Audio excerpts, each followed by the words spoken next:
This morning, driving to work, I was thinking about anxiety and how you reach people that are struggling with anxiety. And so you see lots of adverts, we do too, mindfulness and anxiety.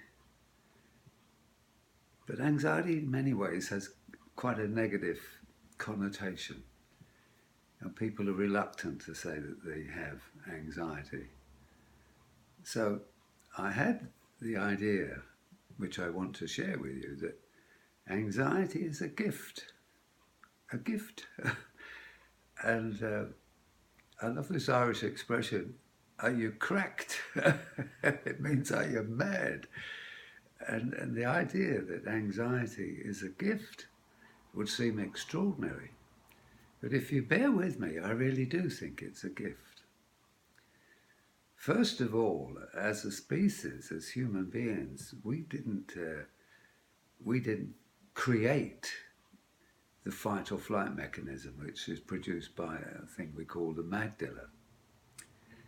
It was there as part of our evolutionary process, and its function was fight or flight. And it's done a pretty good job in many ways.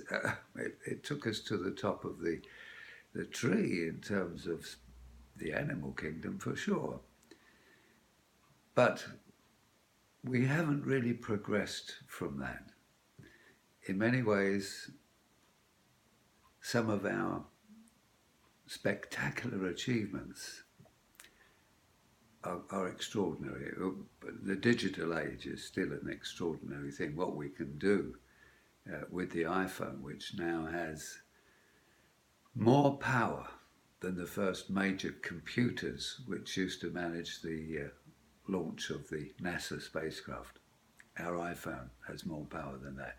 So in that respect, in terms of the IT, we've really grown exponentially. It's been extraordinary. But I would like to suggest that in terms of our emotional development, we haven't progressed very far.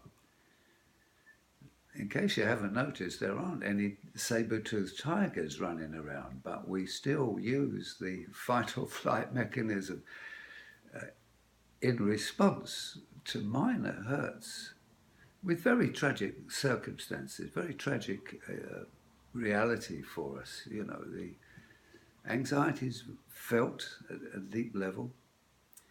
And so how can I say it's a gift? Well, first of all, it lets us know that something is wrong. And that's a critical distinction. Once we know that it's wrong, we can become our own scientist. I've had a few people tell me they love crime novels. Well, we could become a crime investigator. Who's responsible for dysfunctionality? Who's responsible for these anxiety attacks? Can we really see them as a gift? Can we get inquisitive? Well, I think we can. I think we really, really can. And so we have to ask ourselves, what is it trying to tell us? Well, usually when we have an anxiety attack, first of all, we might do one or two things. We will avoid it, or we'll confront it head on and attack it. And that attack is usually in the guise of attacking somebody else that we think has made us angry. Or we'll run away from a situation which we think we're just not capable of handling.